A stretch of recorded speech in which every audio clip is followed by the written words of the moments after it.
ನಮಸ್ಕಾರ, ನಾನು ಗುರುರಾಜ್, ವಿಜಯಪುರ ಜಿಲ್ಲಾ ಯೂನಿವರ್ಸಿಟಿ ವರದಿಗಾರ. ವಿಜಯಪುರ ಜಿಲ್ಲೆಯಲ್ಲಿ ಕಳೆದ 100 ದಿನಗಳಿಂದ ಸರ್ಕಾರಿ ಮೆಡಿಕಲ್ ಕಾಲೇಜ್ ಬೇಕು ಅಂತೇಳಿ ಹೋರಾಟ ನಡೀತಾ ಇತ್ತು. ಆದರೆ ನಿನ್ನೆ ನಡೆದಂತಹ ಒಂದೇ ಒಂದು ಘಟನೆಯಿಂದಾಗಿ ಇಡೀ ಹೋರಾಟದ ದಿಕ್ಕೆ ತಪ್ಪಿರುವಂಥದ್ದು. ಕಳೆದ 107 ದಿನಗಳಿಂದ ವಿಜಯಪುರ ಜಿಲ್ಲೆಯ ಅಂಬೇಡ್ಕರ್ ವೃತ್ತದಲ್ಲಿ ಒಂದು ಟೆಂಟನ್ನು ಹಾಕಿ ಹೋರಾಟ ನಡೆಸ್ತಾ ಇದ್ದರು. ಶಾಂತಯುತವಾಗಿ ಹೋರಾಟ ನಡೆಸಿದರು. ಅದ್ರ ಜೊತೆಗೆ ಸಹಿ ಸಂಗ್ರಹ ಅಭಿಯಾನ, ರಕ್ತದಲ್ಲಿ ಪತ್ರ ಬರೆಯೋದು, ಈ ರೀತಿ ಬೇರೆ ಬೇರೆ ಹೋರಾಟಗಳನ್ನು ಮಾಡುವುದರ ಮೂಲಕ ಸರ್ಕಾರದ ಗಮನ ಸೆಳೆಯೋದಕ್ಕೆ ಮುಂದಾಗಿದ್ದರು. ಅದೇ ರೀತಿ ಮೊನ್ನೆ 1ನೇ ತಾರೀಕು ಹೊಸ ವರ್ಷಾಚರಣೆ ಹಿನ್ನೆಲೆಯಲ್ಲಿ ವಿಜಯಪುರ ಜಿಲ್ಲಾ ಉಸ್ತುವಾರಿ ಸಚಿವ ಎಂ ಬಿ ಪಾಟೀಲ್ ಅವರ ನಿವಾಸದಲ್ಲಿ, ಸೋಲಾಪುರ ರಸ್ತೆಯಲ್ಲಿರುವಂಥ ಎಂ ಬಿ ಪಾಟೀಲ್ ಅವರ ನಿವಾಸದ ಮುಂದೆ ಹೋರಾಟ ಮಾಡಬೇಕು ಅಂತೇಳಿ ಘೋಷಣೆಯನ್ನು ಮಾಡಿದರು. ಅದೇ ರೀತಿ ಎಂ ಬಿ ಪಾಟೀಲ್ ಅವರ ನಿವಾಸದ ಮುಂದೆ ಹೋರಾಟ ಮಾಡೋದಕ್ಕೆ ತೆರಳ್ತಾ ಇದ್ದರು. ಆದರೆ ಪೊಲೀಸರು ಮಾರ್ಗ ಮಧ್ಯೆ ಬ್ಯಾರಿಕೇಡ್ ಹಾಕಿ ಅವರನ್ನು ತಡೆದು ಸಚಿವರ ನಿವಾಸಕ್ಕೆ ಹೋಗದಂತೆ ತಡೆ ಒಡ್ಡಿದ್ರು. ಹಾಗಾಗಿ ಹೋರಾಟಗಾರರು ನಡು ರಸ್ತೆಯಲ್ಲಿ ಕೂತು ಪ್ರತಿಭಟನೆ ಮಾಡ್ತಾ ಇದ್ರು. ಪ್ರತಿಭಟನೆ ಶಾಂತವಾಗಿ ನಡೀತಾ ಇತ್ತು. ಆದರೆ ಪ್ರತಿಭಟನೆಯಲ್ಲಿ ನಡೆದಂತಹ ಒಂದು ಘಟನೆ ಇಡೀ ಹೋರಾಟದ ದಿಕ್ಕನ್ನೇ ಬದಲಿಸಿರುವಂಥದ್ದು. ಹೋರಾಟದಲ್ಲಿ ಭಾಗಿಯಾಗಿದ್ದಂತಹ ಬಸವನ ಬಾಗೇವಾಡಿ ತಾಲೂಕಿನ ಹುಣಸಳೆ ಪಿಬಿ ಗ್ರಾಮದ ಸಂಗನ ಬಸವೇಶ್ವರ ಸ್ವಾಮೀಜಿಯವರು ಪೊಲೀಸ್ ಅಧಿಕಾರಿಯ ಮೇಲೆ ಮತ್ತು ಸಿಬ್ಬಂದಿ ಮೇಲೆ ಕೈ ಮಾಡಿರೋ ವಿಚಾರ ಈಗ ಇಡೀ ಹೋರಾಟದ ದಿಕ್ಕನ್ನೇ ಬದಲಾಯಿಸಿದೆ. ಅದರಲ್ಲೂ ಸ್ವಾಮೀಜಿಗಳು ಹೋರಾಟದಲ್ಲಿ ಭಾಗಿಯಾಗಿದ್ದಾಗ ಪೊಲೀಸರು ಅವ್ರನ್ನ ಕರ್ಕೊಂಡ್ಬಂದು ವ್ಯಾನಲ್ಲಿ ಕೂಡಿಸೋನ ವ್ಯವಸ್ಥೆ ಮಾಡ್ತಾಯಿದ್ರು. ಸಾಮಾನ್ಯವಾಗಿ ಈ ರೀತಿ ರಸ್ತೆ ತಡೆ ಮಾಡಿ ಹೋರಾಟ ಮಾಡ್ತಿರ್ಬೇಕಾದ್ರೆ ಸ್ವಲ್ಪ ಹೊತ್ತಾದಮೇಲೆ ಪೊಲೀಸರು ಅವ್ರನ್ನ ಕರ್ಕೊಂಡೋಗಿ ವ್ಯಾನಲ್ಲಿ ಕರ್ಕೊಂಡೋಗಿ ಬೇರೆ ಕಡೆ ಶಿಫ್ಟ್ ಮಾಡುವಂಥದ್ದು ಒಂದು ವ್ಯವಸ್ಥೆ ಇರುತ್ತೆ. ಅದೇ ರೀತಿ ಸ್ವಲ್ಪ ಹೊತ್ತು ಹೋರಾಟ ಮಾಡಿದ ಬಳಿಕ ಸ್ವಾಮೀಜಿಗಳನ್ನು ಕರ್ಕೊಂಡು ಗಾಡಿಯಲ್ಲಿ ಕೂತ್ಕೊಳ್ಳಿ ಅಂತೇಳಿ ಅವರು ಪೊಲೀಸರು ಒತ್ತಾಯ ಮಾಡ್ತಾಯಿದ್ರು. ಆ ಸಂದರ್ಭದಲ್ಲಿ ಹಿರಿಯ ಅಧಿಕಾರಿ ಒಬ್ಬರು ಸ್ವಾಮೀಜಿಗಳನ್ನು ಕರ್ಕೊಂಡು ಹೋಗ್ತಾ ಇರಬೇಕಾದ್ರೆ ಅವರು ಹಿರಿಯ ಅಧಿಕಾರಿಗಳನ್ನು ತಳ್ತಾರೆ. ಆಗ ಪಕ್ಕದಲ್ಲಿದ್ದಂತಹ ಆದರ್ಶ ನಗರ ಪೊಲೀಸ್ ಠಾಣೆ PS ಆಗಿರುವಂಥ ಸೀತಾರಾಮ್ ಲಮಾಣಿ ಅವರು ಬಂದು ಹಿರಿಯ ಅಧಿಕಾರಿಗಳನ್ನು ಆ ರೀತಿ ತಳಬಾರ್ದು ಅಂತೇಳಿ ಸ್ವಾಮೀಜಿಗಳಿಗೆ ಹೇಳಿ ಅವರನ್ನು ಸಹಿತ ಅವರು ಒಳಗಡೆ ಕರ್ಕೊಂಡು ಹೋಗ್ತಾ ಇರ್ತಾರೆ, ವ್ಯಾನಲ್ಲಿ ಕರ್ಕೊಂಡು ಹೋಗ್ತಾ ಇರ್ತಾರೆ. ಆವಾಗ ಸ್ವಾಮೀಜಿಗಳನ್ನ ಹಿಂದಿನಿಂದ PSI ಅವರು ಹಿಡಿದಿದ್ದಾರೆ ಅನ್ನೋ ಕಾರಣಕ್ಕೆ ಅವರು PSI ಅವ್ರ ಮೇಲೆ ಹಲ್ಲೆ ಮಾಡ್ತಾರೆ.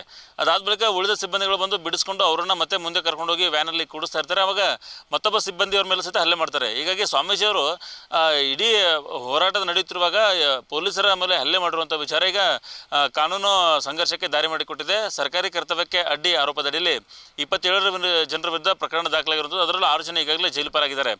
ಈ ಇಡೀ ಪ್ರಕರಣ ನಡೆದ ಬಳಿಕ ರಾತ್ರಿ ಪೊಲೀಸರು ಸ್ಥಳಕ್ಕೆ ಆಗಮಿಸಿ ಟೆಂಟನ್ನು ತೆರವು ಮಾಡಿದ್ದಾರೆ. ಯಾಕಂದರೆ ಕಾನೂನು ಸುವ್ಯವಸ್ಥೆ ವಿಚಾರ ಮತ್ತು ಸರ್ಕಾರಿ ನೌಕರಿಗೆ ಅಡ್ಡಿಯನ್ನು ಸೇರಿದಂತೆ ಬೇರೆ ಬೇರೆ ಪ್ರಕರಣಗಳೆಲ್ಲ ದಾಖಲಾಗಿದ್ದು, ಈ ಎಲ್ಲ ಹಿನ್ನೆಲೆಯನ್ನು ಇಟ್ಕೊಂಡು ರಾತ್ರಿ ಟೆಂಟನ್ನು ತೆಗೆದರು. ಅದಾದ ಬಳಿಕ ಬೆಳಿಗ್ಗೆ ಹೋರಾಟಗಾರರು ಮತ್ತಷ್ಟು ಹೋರಾಟವನ್ನು ತೀವ್ರಗೊಳಿಸಿದರು. ಯಾಕಂದರೆ ನೀವು ಟೆಂಟನ್ನು ಮಾತ್ರ ತೆಗೆದಿದ್ದೀರಾ, ನಮ್ಮ ಹೋರಾಟ ಇನ್ನಷ್ಟು ಜೋರಾಗುತ್ತೆ ಅಂತ ಹೇಳಿ ಅವರು ಜಿಲ್ಲಾಡಳಿತ ವಿರುದ್ಧ ಆಕ್ರೋಶವನ್ನು ವ್ಯಕ್ತಪಡಿಸಿದರು. ಈಗ ಸದ್ಯದ ಮಟ್ಟಿಗೆ ಸ್ವಾಮೀಜಿಗಳ ಮಾಡಿರೋ ವಿಚಾರಕ್ಕೆ ಸಂಬಂಧಪಟ್ಟಂಗೆ ಜಿಲ್ಲೆಯಲ್ಲಿ ಪರ ಮತ್ತು ವಿರೋಧ ಎರಡೂ ರೀತಿಯ ಅಭಿಪ್ರಾಯಗಳು ವ್ಯಕ್ತವಾಗ್ತಾ ಇರೋದು. ಸ್ವಾಮೀಜಿಯವ್ರ ಮೇಲೆ ಪೊಲೀಸರೇ ಬಲಪ್ರಯೋಗ ಮಾಡಿದ್ದಾರೆ ಅಂತೇಳಿ ಜಿಲ್ಲೆಯ BJP ನಾಯಕರು ಆಕ್ರೋಶವನ್ನು ವ್ಯಕ್ತಪಡಿಸಿ ರಾಜ್ಯ ಸರ್ಕಾರಕ್ಕೆ ಮತ್ತು ಉಸ್ತುವಾರಿ ಸಚಿವರಿಗೆ ಪರೋಕ್ಷವಾಗಿ ಎಚ್ಚರಿಕೆಯನ್ನು ನೀಡ್ತಾ ಇದ್ದಾರೆ. ಜೊತೆಗೆ ಜಿಲ್ಲೆಯ ಕಾಂಗ್ರೆಸ್ ನಾಯಕರಿಗೆ ಒಂದು ರೀತಿ ಇಕ್ಕಟ್ಟಿನ ಪರಿಸ್ಥಿತಿ. ಯಾಕಂದರೆ ಹೋರಾಟದಲ್ಲಿ ಭಾಗಿಯಾಗಿದ್ದವರು ಸಹಿತ ಕೆಲವರು ಅವರಿಗೆ ಬಹಳ ಆತ್ಮೀಯರಿದ್ದರು. ಆದರೆ ಈಗ ಅವರು ಸಹಿತ ಜೈಲಿಗೆ ಹೋಗಿರೋದ್ರಿಂದಾಗಿ ಕೆಲವರು ಈಗ ಏನು ಸ್ವಾಮೀಜಿ ಮಾಡಿದ್ದಾರೆ ಆ ಕೃತ್ಯ ತಪ್ಪು, ನಮಗೆ ಸ್ವಾಮೀಜಿಗಳ ಬಗ್ಗೆ ವಿರೋಧ ಇಲ್ಲ, ಆದರೆ ಪೊಲೀಸರ ಮೇಲೆ ಹಲ್ಲೆ ಮಾಡಿದ್ದು ತಪ್ಪು ಅಂತೇಳಿ ಕೆಲವರು ಹೇಳಿಕೆ ಅದನ್ನು ಸಮರ್ಥಿಸುವ ಕೆಲಸವನ್ನು ಮಾಡಿದ್ದಾರೆ. ಹಾಗಾಗಿ ಈ ವಿಚಾರ ಏನಿದೆ ಜಿಲ್ಲೆಯಲ್ಲಿ ಬಹಳಷ್ಟು ರಾಜಕೀಯ ಚಂಚಲನಕ್ಕೂ ಕಾರಣವಾಗ್ತಿರುವಂಥದ್ದು. ಯಾರಿಗೆ ಸಪೋರ್ಟ್ ಮಾಡಬೇಕು, ಯಾರಿಗೆ ಬಿಡಬೇಕು ಅನ್ನೋ ಕನ್ಫ್ಯೂಷನ್ ಸಹಿತ ಕೆಲವರು ಇದ್ದರೆ, ಇನ್ನು ಕೆಲವರು ನೇರವಾಗಿಯೇ ಪೊಲೀಸರ ವಿರುದ್ಧ, ಕೆಲವರು ಪೊಲೀಸರ ಪರವಾಗಿ, ಈ ರೀತಿ ಎರಡೂ ರೀತಿಯಲ್ಲಿ ಅಭಿಪ್ರಾಯನ ವ್ಯಕ್ತಪಡಿಸ್ತಿದ್ದಾರೆ. ಸದ್ಯ 27 ಜನರ ವಿರುದ್ಧ ಪ್ರಕರಣ ದಾಖಲಾಗಿರುವಂಥದ್ದು. ಅದರಲ್ಲಿ 6 ಜನ ಈಗಾಗಲೇ ಜೈಲಿಗೆ ಹೋಗಿದ್ದಾರೆ. ಉಳಿದವರು ಸಹಿತ ಈಗ ಹೊರಗಡೆ ಇದ್ದಾರೆ. ಆದರೆ ಹೋರಾಟದ ಟೆಂಟ್ ಕಿತ್ತಿರೋದ್ರಿಂದಾಗಿ ಹೊರಗಡೆ ಬಂದವರು ಹೋರಾಟ ಮಾಡ್ತಾರೆ ಎಚ್ಚರಿಕೆ ನೀಡಿದ್ದಾರೆ. ಮುಂದಿನ ಜನವರಿ 9ಕ್ಕೆ CM ಸಿದ್ದರಾಮಯ್ಯವರು ವಿಜಯಪುರ ಜಿಲ್ಲೆಗೆ ಬರ್ತಾ ಇರೋದ್ರಿಂದ ಅದಕ್ಕಿಂತ ಮುಂಚೆನೇ ಹೋರಾಟವನ್ನು ಹೇಗಾದರೂ ಮಾಡಿ ಅಂದರೆ ಬಗೆಹರಿಸಬೇಕು ಅಂತೇಳಿ, ಶಾಂತಿಯುತವಾಗಿ ಇದನ್ನು ಬಗೆಹರಿಸಬೇಕು ಅಂತೇಳಿ ಜಿಲ್ಲಾಡಳಿತ ಸಹಿತ ಒಂದು ಮುಂದಾಗಿತ್ತು. ಆದರೆ ಈಗ ಸ್ವಾಮೀಜಿಯವರ ಹಲ್ಲೆ ವಿಚಾರಕ್ಕೆ ಸಂಬಂಧಪಟ್ಟಂಗೆ ಇದು ಮತ್ತೊಂದು ತಿರುವು ಪಡೆದುವಂಥದ್ದು. ಸದ್ಯದ ಮಟ್ಟಿಗೆ 6 ಜನ ಜೈಲಲ್ಲಿದ್ದು ಉಳಿದವರು ಹೊರಗಡೆ ಇದ್ದಾರೆ. ಆದರೆ ಮುಂದೆ ಪೊಲೀಸರು ಯಾವ ರೀತಿ ಕ್ರಮ ಕೈಗೊಂಡು ಅಥವಾ ಈ ಪ್ರಕರಣ ಯಾವ ರೀತಿ ತಿರುವು ಪಡೆದಿದೆ ಅಂತ ಹೇಳಿ ಕಾದು ನೋಡಬೇಕಾಗಿದೆ. ನಿರ್ಭೀತ, ನಿಷ್ಪಕ್ಷಪಾತ, ವಿಶ್ವಾಸಾರ್ಹ ಸುದ್ದಿಗಳಿಗೆ ಮತ್ತೊಂದು ಹೆಸರಾಗಿರುವ News 18 ಕನ್ನಡ ಈಗ ಆಪ್ನಲ್ಲೂ ಲಭ್ಯವಿದೆ.